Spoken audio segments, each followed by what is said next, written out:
Muna Mia, eiddo i Richard Miller a Meirion Davies o Lan y Ferry. Ashley Porter yw'r gŵr yma o Awstralia. Dwi'n meddwl yn dangos Heniarth Arietta ar ran brydfa Heniarth. A wedi cael profiad arbennig yn dod yma i'r sioe yr holl ffordd o Awstralia. A'r ysfa yma i fod yn y prif gylch. Ie. Felly, yn wir, Heniarth Arietta, hi oedd gil bencampwr benywedd y sioe, yr adran B eleni. A Ashley Porter yn arddangos y gaseg gwag yma. A mi oedd Rob Jones yn sôn bod yna griw draw o Awstralia wedi bod yn aros gydag e hefyd. Reit, ie. Mae yna griw mawr o Awstralia bob blwyddyn yma. Mae'n ambell un yn geisio yn y sioe hefyd. Felly'r march yw hwn, y pencampwr gwrwedd, Thistledown Sharif, Craig Eleanor yn arddangos ar ran Sandy Anderson. Sandy Anderson yn berchen ar sioe ceffyl y flwyddyn. Ie, yn wir. Y cil bencampwr gwrwedd. Ti'n nabod y gŵr ma, Colin Tibby. Wal secer Colorado eiddo i Lynn Wilson. Mae'n chwedlonol, Owen. Ydyw e? Mae bron y bod yn un o'r cymeriadau yna, ti moyn gweld bob blwyddyn. Ie, dwi ddim yn sioe heb gweld Colin Tibby rhyw ffordd. Nadi. Mae'n rhan o'r sefydliad. Mae rhaid bod i stepometer drwy'r tôn, dwi e? Yr holl gamau wedi wneud yn y cylch yma eleni. Ond mae'n rhyw peth pob blwyddyn yn dwi e. Felly dyma ni'r llinell derfynol, felly'r dwy hyd yn oed o frydfa Heniarth. Felly mae yna siawns dda gan Heniarth. Bod Lan y Ferry yn mynd i fod. Yes, yn Sir Gyfyrddin. Yn dathlu. Mi oedd David Oliver yn sicr o'i le, gyda doi yn y bencampwriaeth yn y de. Dewch ni gael gweld beth fydd yn digwydd yn y gogledd gyda Heniarth. Ti'n mynd i roi dy ben ar y bloc? Mae'n anodd yn dwi. Dwi'n meddwl bod y ddwy gaseg, neu'r ddwy benywedd o Heniarth yn pictiwr. Maen nhw'n sefyll allan, ond mae'r march Thistledown Sharif hefyd yn barch tu hwnt o dda. Felly mae rhwng Heniarth Muna Mia a Thistledown Sharif fydden ni'n dweud, ond gewn ni weld. Beth amdano ti, Heledd? Le mae dy ddanti mynd? Pwy sy'n mynd yn dy ddanti, dyn nhw? Fi'n credu... Ti am gytuno gyda fi, Heniarth? Neu o ran ymyrraeth? O, dwi'n mynd i gytuno gyda ti. Dyna fe, gret. Diolch yn fawr.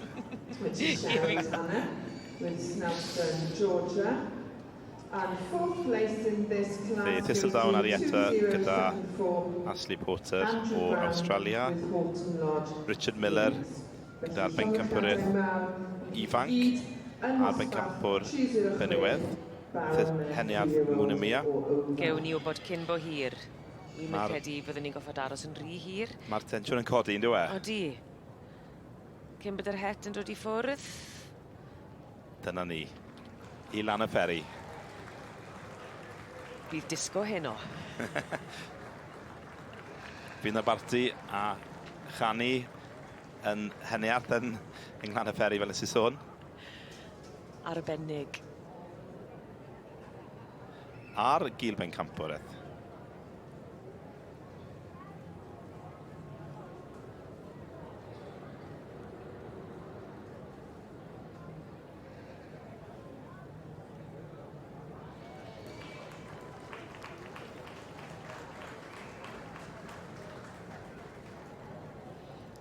Richard Miller ar ben i ddigon.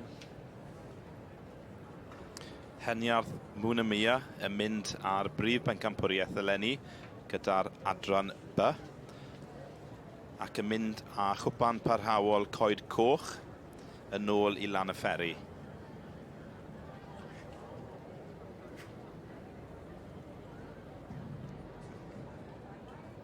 And the Coed Coch Perpetual Trophy has been awarded, that's special 48 on page 150 in your catalogues. And this year has been awarded to exhibit 491. 491 is Heniarth Moon Amia. Felly llofgollychiadau mawr, many congratulations to RL and DM Miller and Davis, with the reserve champion, exhibit 513, also going to the same home, and that's Heniarth Arietta. Felly, llofgollychiadau mawr i bawb sydd yn gysylltiedig. A felly, Pencampwriaeth Merlod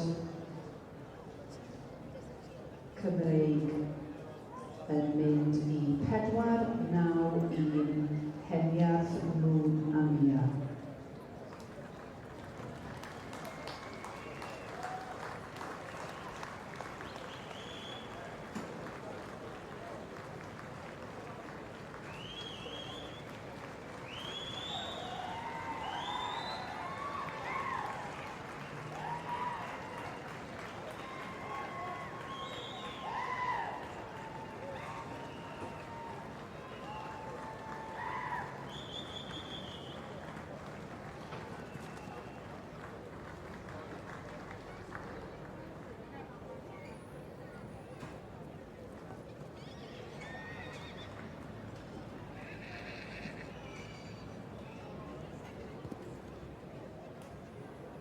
Dyma ni felly ganlyniad meic ifanc. So we have results in the section C ring of the junior stallions. Llofgollychiadau mawr i'r enillydd. Many congratulations to the winner of this class, number 852, and this is Sioe Red Knight, property of IR and BW Evans. Glan y fferi yw'r lle i fod heno achos fe fydd yna ddathlu. Brydfa Heniarth yn hawlio Pencampwriaeth Merlod Cymreig gyda Heniarth Arietta yn mynd â hi. Y wobr gynta a Richard Miller yn fwy na hapus. In fourth we have 8